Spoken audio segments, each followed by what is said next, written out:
3 weeks into his solitary existence on Kepler Station, Jake Martinez had moved far beyond simple survival.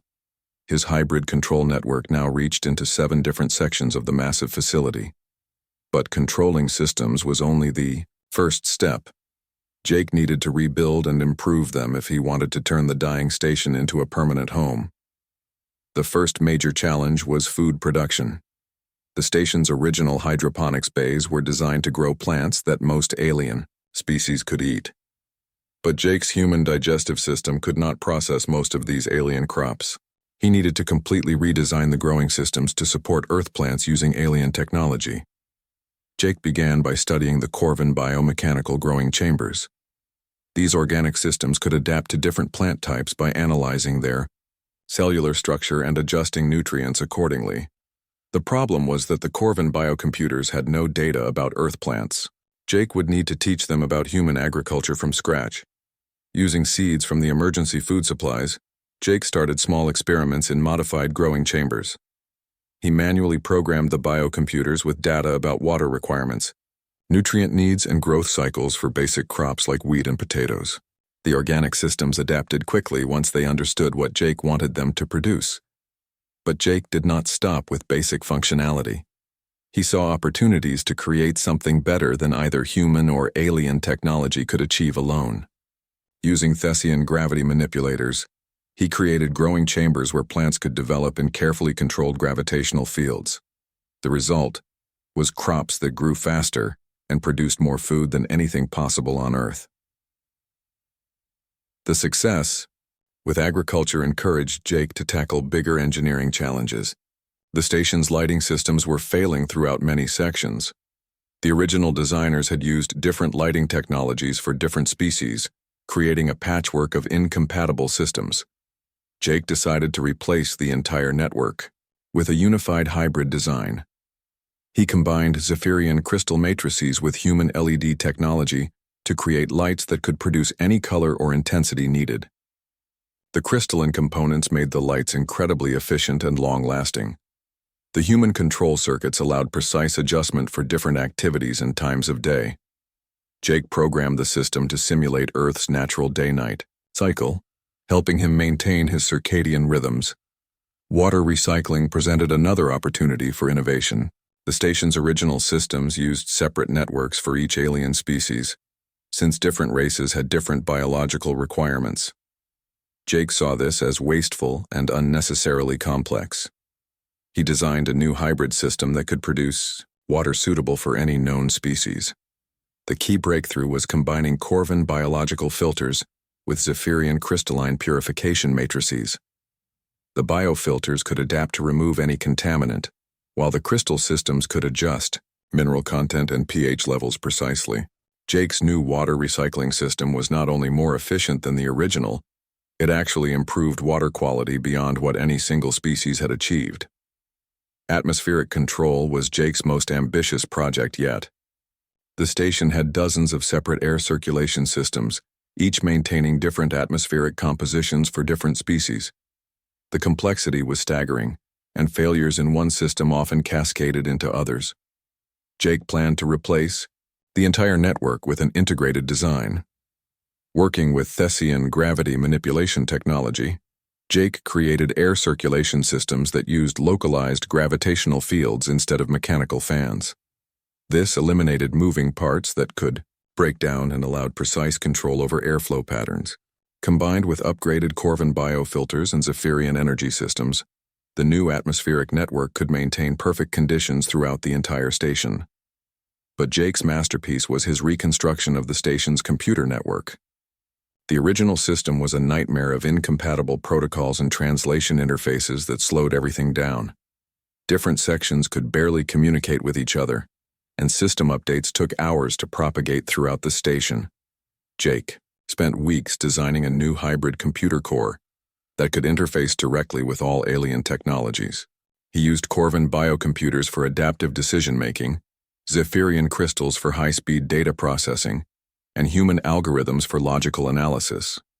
The result was a computer system that could think like a biological organism, calculate like a quantum computer, and reason like a human engineer. The new computer network transformed how the station operated. Systems that had required constant manual adjustment now regulated themselves automatically. Equipment that had been prone to failures now diagnosed and repaired problems before they became serious. The station began to run more smoothly than it ever had, even when it was fully staffed. Jake's engineering achievements went beyond simple repairs and improvements. He was creating technology that combined the best aspects of multiple species' scientific knowledge. His hybrid systems were more robust, more efficient, and more capable than anything the original designers had imagined. The transformation was visible throughout the station. Sections that had been dark and cold now glowed with warm, steady light. Areas that had smelled stale and recycled now had fresh, clean air. Corridors that had echoed with the sounds of struggling machinery now hummed quietly, with perfectly tuned systems. Jake stood in the station's main observation deck, looking out at the stars through the massive, transparent aluminum windows. 4 months ago, this place had been a symbol of different species working separately, each maintaining their own isolated systems. Now it was becoming something entirely new, a demonstration of what could be achieved when different technologies were truly integrated. The station's computers showed him status reports from throughout the facility. Power consumption was down 30% from original specifications, while performance had improved across all major systems. The hybrid technologies were not just working, they were exceeding the capabilities of the original pure alien designs. Jake smiled as he reviewed the data. He had been left to die on this alien station, abandoned by crewmates who thought he was beyond help. Instead, he had turned the facility into something that surpassed what any single species could have built. Jake Martinez was no longer just surviving in an alien environment. He was improving it beyond anything its creators had dreamed possible. Jake woke up on his 7th day alone aboard Kepler Station with a new sense of purpose. He had spent the previous week learning everything he could about the systems in his sealed section. Now it was time to expand his reach and explore the alien technology that filled the rest of the massive facility. The station was built like a giant wheel, with different sections designed by different alien species. Each race had contributed their own technology and design philosophy. The result was a fascinating mix of engineering approaches that had somehow been made to work together. Jake needed to understand how these systems connected if he wanted to gain control over more of the station. He started by examining the sealed blast doors that trapped him in the engineering section. The doors were thick metal barriers designed to contain dangerous situations. But like all barriers, they had weak points.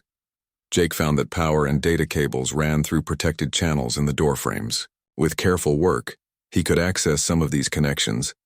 Using his portable tools, Jake tapped into a data line that connected his section to the Zephyrian power distribution network.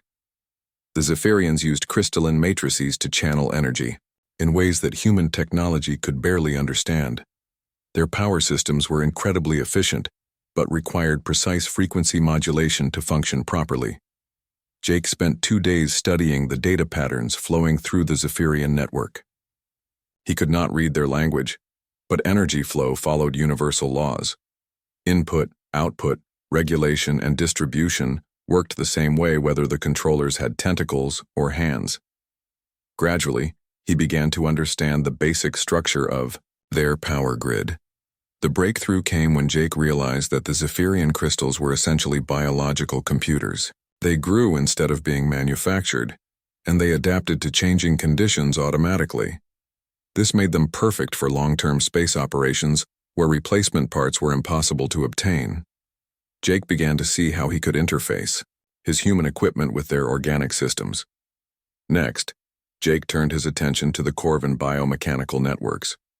The Corvins were plant-like beings who created technology that was half living organism and half machine. Their computers were actually modified organisms that could think and make decisions. Their manufacturing systems grew components instead of building them. The Corvin systems fascinated Jake because they solved problems in completely unexpected ways. Where human engineers would use metal and circuits, the Corvins used modified cellular structures and biological processes. Their systems could heal themselves when damaged and evolve to meet new requirements. Jake realized that these biocomputers might be the key to gaining control over larger sections of the station. Working carefully with his limited tools, Jake managed to establish a basic communication link with a Corvin biocomputer cluster. The organic system was confused by his human neural patterns at first, but Jake was persistent. He used simple mathematical concepts and basic logic patterns to establish a primitive form of communication. The biocomputer began to respond to his inputs after several hours of patient work. Jake discovered that it was responsible for monitoring atmospheric composition and adjusting airflow throughout its section of the station. More importantly, it had connections to other biocomputers throughout the Corvin areas. Through this network, Jake might be able to access much larger portions of the station. The third major system Jake encountered was Thessian gravity manipulation technology. The Thessians were an advanced race that had learned to bend space-time for both propulsion and manufacturing. Their workshops used localized gravity fields to shape materials at the molecular level. Their tools could make substances heavier or lighter at will. Jake had never seen anything like Thessian technology before. It operated on principles that human science was only beginning to understand. But like all technology, it followed logical patterns. The Thessians used geometric control interfaces that responded to specific spatial configurations. Jake spent days learning to operate their basic tools by trial and error. The real challenge was integrating these different alien technologies. Each species had developed their systems in isolation, with little consideration for compatibility with other races.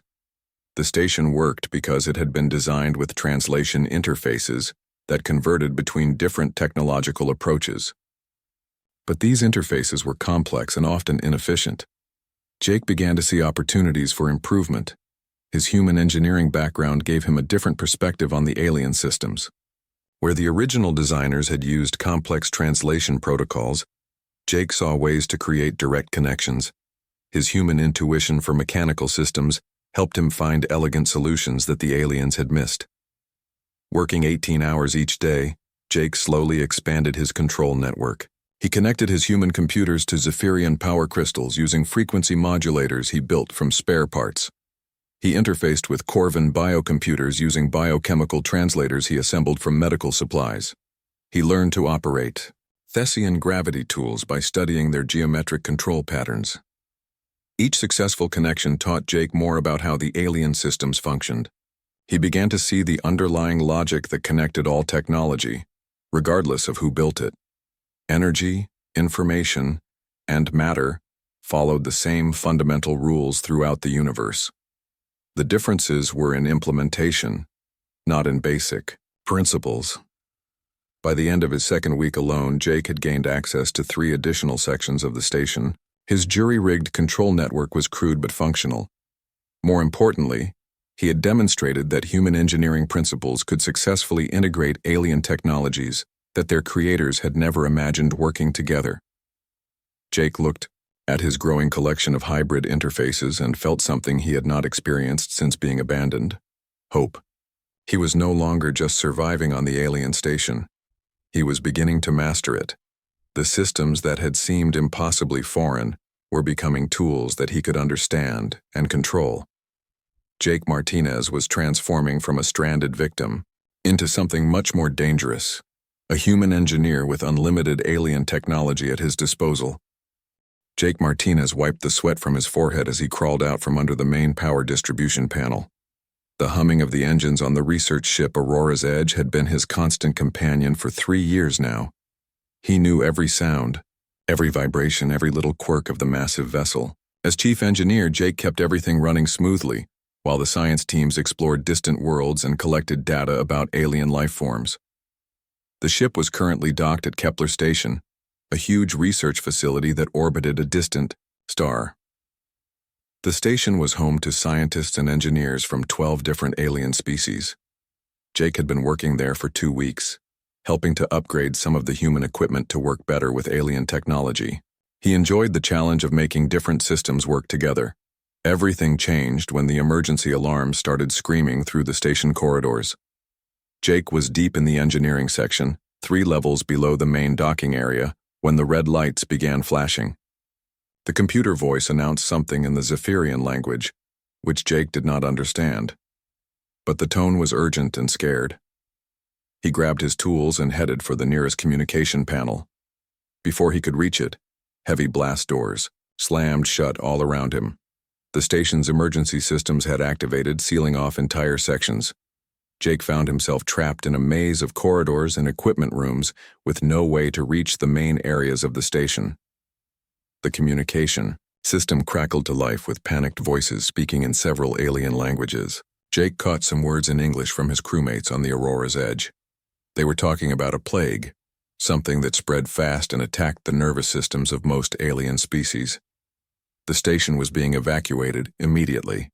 Jake ran to the nearest airlock that connected to his ship, but it was sealed tight. The computer would not respond to his access codes. Through the small window, he could see his crewmates in environmental suits, moving quickly to disconnect the ship from the station. They were preparing to leave. He pounded on the airlock door and shouted into his radio, but there was no response. The communication systems in his section had been cut off from the main network. Jake watched in horror as the Aurora's edge pulled away from the station. The ship's engines glowed bright as it jumped to faster-than-light speed, heading back toward Earth. The silence that followed was complete and terrifying. Jake stood alone in the corridor, breathing hard and trying to understand what had just happened. His ship was gone. His crewmates thought he was dead or dying from the plague. The station around him was mostly empty, with only the sound of air recyclers and distant machinery. Jake checked his environmental suit's readings. The air in his section was clean, with no signs of biological contamination. Whatever plague had hit the station had not reached the lower engineering levels yet, but that did not mean he was safe. Space stations needed constant maintenance to keep people alive. Without a full crew, systems would start failing. He spent the next few hours exploring his section of the station. The blast doors had sealed him into an area that included the main power plant, water recycling systems, and atmospheric processors. There was also a small emergency shelter with food supplies for about 30 days. Jake realized that he had been lucky. If he had to be trapped anywhere, this was probably the best place on the station, but luck would only take him so far. Jake began checking all the systems in his area. The power plant was running normally, but several backup systems showed warning lights. The water recycler was working but needed filter replacement soon. The atmospheric processor was functioning, but the carbon dioxide scrubbers were already showing signs of strain. The worst problem was the main computer terminal in his section. It was designed to interface with the station's central control system, but that connection had been severed when the blast doors closed. Jake could monitor his local systems, but he had no way to access information about the rest of the station or send messages to the outside galaxy. As the hours passed, Jake heard distant sounds echoing through the station's structure. Somewhere, far above him, automated systems were shutting down non-essential areas. Emergency lighting was switching on in sections where main power had been cut. The station was slowly going into a dormant state to conserve energy and resources. Jake sat in the small shelter area and tried to make sense of his situation. He was an engineer, trained to solve problems and fix broken things. But this was bigger than any problem he had faced before. He was alone on an alien space station, cut off from all help, with limited supplies and no way to call for rescue. The smart thing would be to conserve his resources and wait for help to arrive. Someone would eventually come back to check on the station. But Jake knew that might take months or even years. The plague had scared everyone badly. They would want to be very sure it was safe before sending people back. Jake made his decision. He would not just sit and wait to die. He was an engineer, and this station was just a very large and complex machine. Machines could be understood, repaired, and improved. If he was going to be stuck here, he would make the best of it. He pulled out his portable computer and started making notes about every system in his area. He would map out everything, understand how it all worked together, and then figure out how to expand his control to other parts of the station. Jake Martinez had been left to die on an alien station, but he was not ready to give up without a fight. 1 year after being abandoned on Kepler Station, Jake Martinez stood in the transformed command center watching ships arrive from across the galaxy. The facility that had once been a dying research outpost was now the most advanced technological hub in known space. Representatives from over 30 different species had come to study Jake's hybrid systems and propose collaborative research projects. The transformation was remarkable to see. Where the original station had housed maybe 200 researchers, working in isolated sections, Jake's improved facility could now support over 600 beings while using half the power and resources. His integrated systems had eliminated the inefficiencies and incompatibilities that had plagued the original design. The command center itself demonstrated the revolution Jake had achieved. Instead of separate control stations for each alien technology, a single unified interface managed all station systems. Holographic displays showed real-time status information from throughout the facility, with biocomputers automatically highlighting any issues that needed attention. The Thessian gravity fields that Jake used for atmospheric control created a comfortable environment for any species that visited. Jake watched as a Zephyrian delegation examined his crystalline power distribution network. Their lead engineer was trying to understand how Jake had achieved efficiency levels that Zephyrian science claimed were theoretically impossible. The answer was integration. By combining their crystal technology with human adaptive algorithms and Corvin biofeedback systems, Jake had created power systems that could optimize themselves continuously. In the research laboratories, teams of alien scientists worked alongside Jake's hybrid computer systems to solve problems that had puzzled them for decades. The biocomputers could think creatively like living organisms while processing data with crystalline precision. They found solutions by approaching problems from multiple perspectives simultaneously, something that single-species technology had never achieved. The manufacturing facilities showcased Jake's most impressive innovations. Using Thessian gravity manipulation combined with Zephyrian energy control and Corvin adaptive materials, Jake had built fabrication systems that could create objects with properties that exceeded anything previously possible. The hybrid manufacturing could produce materials that were stronger than pure metals while remaining as flexible as biological tissues. But the real breakthrough was in cooperation itself. Jake's station had become proof that different species could work together more effectively than anyone had imagined. The integrated systems required constant collaboration between beings with completely different ways of thinking. Zephyrians learned to appreciate Corvin organic approaches, while Corvins gained new respect for Thessian geometric precision. Jake had received offers from every major government in the galaxy. The Earth Federation wanted to promote him to the highest levels of their engineering corps and bring him home as a hero. The Zephyrian Empire offered him citizenship and unlimited resources to continue his research. The Corvin Collective promised him integration into their biotechnical hierarchy with access to their most advanced organic technologies. But Jake had declined them all. He had found something on Kepler Station that he could not get anywhere else: the freedom to explore the full potential of interspecies technological cooperation. No single government or species could provide the resources and diversity that he had access to here. Instead, Jake had negotiated something entirely new. Kepler Station would become an independent research facility, funded jointly by all the major galactic governments, but controlled by none of them. Jake would serve as chief engineer and technology integration specialist, with complete authority over the station's technical operations. The facility would be dedicated to advancing interspecies cooperation and developing hybrid technologies. The agreement had taken months to negotiate, but the results justified the effort. Kepler Station was now the most advanced research facility in known space, with waiting lists of scientists and engineers hoping to work there. Jake's hybrid technologies were being studied and adapted throughout the galaxy, leading to improvements in everything from spacecraft design to planetary infrastructure. Jake's personal transformation was just as remarkable as the station's. He had arrived as a mid-level engineer on a routine research mission. The crisis that stranded him had forced him to grow beyond anything he had thought possible. He had become not just a master of alien technologies, but a bridge between different ways of thinking about engineering and science. The visiting delegations often asked Jake how he had achieved what teams of specialists had failed to accomplish for centuries. His answer was always the same. He had approached each problem as an engineer first and a human second. Instead of seeing alien technology as foreign and incomprehensible, he had looked for the universal principles that governed all machines and systems.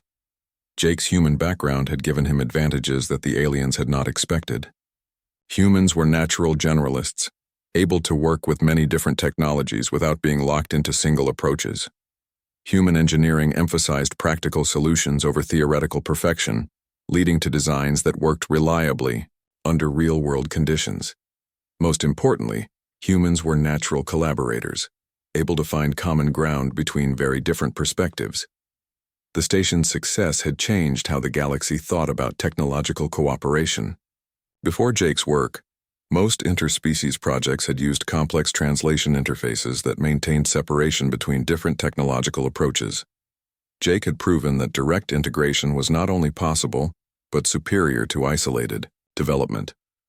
Young engineers from across the galaxy now came to Kepler Station to learn Jake's integration techniques. They studied how he combined organic Corvin systems with crystalline Zephyrian technology, how he used Thessian gravity fields to improve traditional human designs, and how he created control systems that could think like multiple species simultaneously.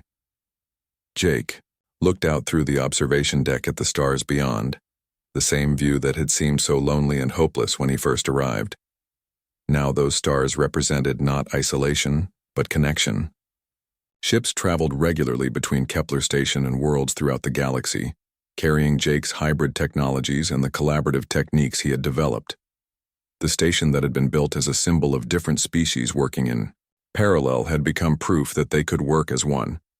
Jake's refusal to give up when abandoned had led to discoveries that would benefit the entire galaxy for generations to come. His stubborn human determination to fix broken things had fixed something much bigger than machinery. It had fixed the barriers between different ways of understanding the universe. Jake Martinez had been left to die on an alien station, but instead, he had shown the galaxy what humans could accomplish when their backs were against the wall. In the end, being abandoned had been the best thing that ever happened to him, and to galactic civilization itself.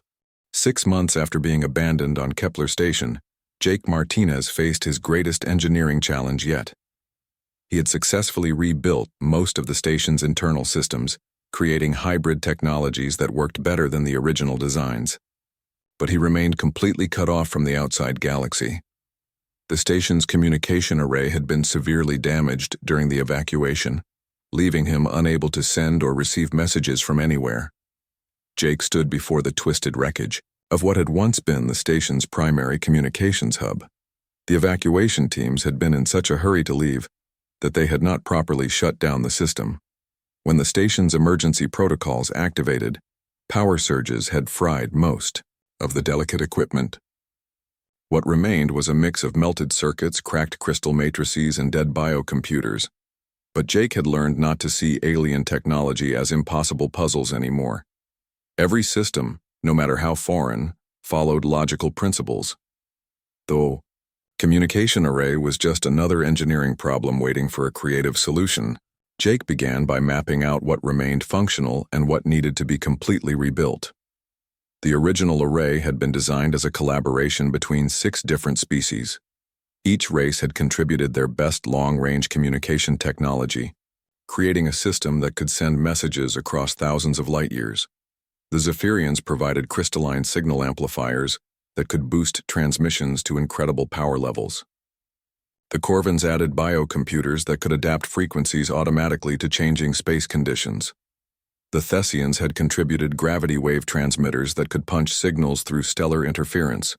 The Altarians provided quantum entanglement communicators for near-instantaneous messaging. The Vegan Republic added advanced encryption systems to protect sensitive communications. Finally, human technology contributed adaptive algorithms that could optimize signal routing across galactic distances. Jake realized that rebuilding the exact original system would be impossible with his limited resources, but he did not need to recreate the same design. His months of experience with hybrid technology had taught him that combining different approaches often produced better results than using any single system alone. Working in the damaged communications center, Jake began salvaging components from throughout the station. He pulled crystalline matrices from backup power systems and biocomputer nodes from unused atmospheric processors.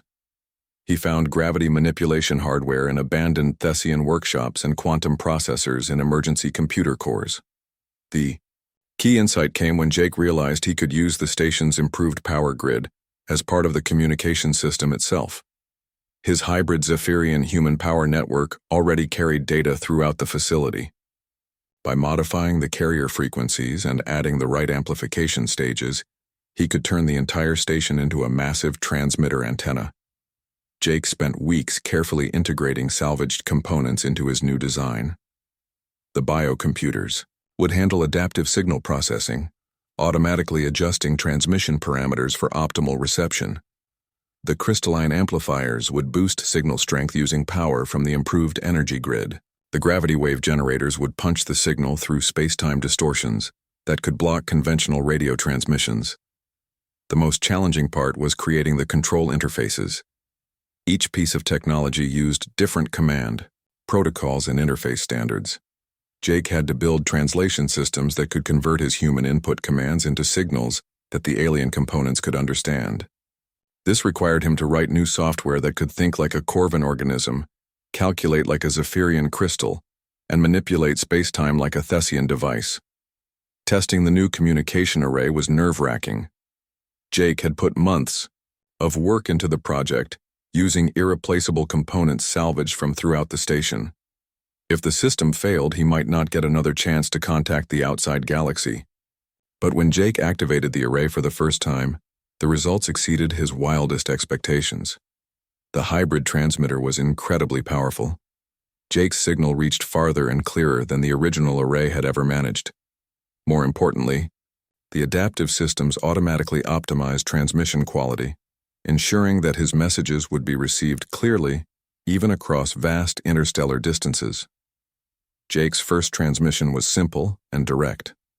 "This is Engineer Jake Martinez aboard. Kepler Station. Station is operational and under human control, requesting pickup." He broadcast the message on all standard frequencies, repeating it continuously as his signal swept across nearby star systems.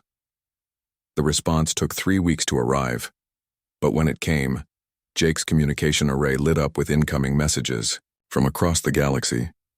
The first reply came from a Zephyrian patrol ship that had detected his transmission. The Zephyrian captain was amazed that anyone had survived the plague outbreak, and stunned to learn that the station was still operational. Word spread quickly through galactic communication networks. Jake began receiving messages from government officials, scientists, and engineers representing dozens of different species. Everyone wanted to know how a single human had managed to not only survive alone on the abandoned station, but also restore it to working condition. The most surprising responses came from the technical specialists who had originally designed parts of the station. Zephyrian engineers were baffled by reports that their crystalline power systems were operating at efficiency levels they had thought impossible. Corvin biotechnicians could not understand how their organic computers were integrating with non-biological systems. Thessian physicists demanded detailed specifications for the gravity manipulation techniques Jake was using. Jake found himself in an unexpected position. Instead of being a stranded survivor begging for rescue, he had become the most famous engineer in known space. His hybrid technologies were performing so well that alien governments were sending delegations to study his work, rather than rescue ships to evacuate him. Trade vessels began arriving at the station within weeks of Jake's first successful transmission. The captains came expecting to find a barely functional facility maintained by a desperate human survivor. Instead, they discovered systems that worked better than anything they had seen before. Jake's integration of different alien technologies had created something entirely new and remarkably effective. The visiting engineers and scientists were amazed by what Jake had accomplished. They had spent centuries trying to make their different technologies work together effectively. Jake had solved integration problems in months that had stumped their best minds for generations. His human perspective and engineering intuition had found connections that the original designers had never imagined. Jake realized that his situation had completely changed. He was no longer trapped on the station waiting for rescue. He had become the keeper of revolutionary technology that could change how the galaxy thought about engineering and cooperation between species. The question was no longer whether someone would come to save him, but whether he wanted to leave the station that had become his greatest achievement. Standing in his rebuilt communications center, surrounded by the hybrid technologies he had created, Jake Martinez smiled as he composed his next transmission to the galaxy. He had been left to die on an alien station, but instead he had built something that made him the most sought-after engineer in known space.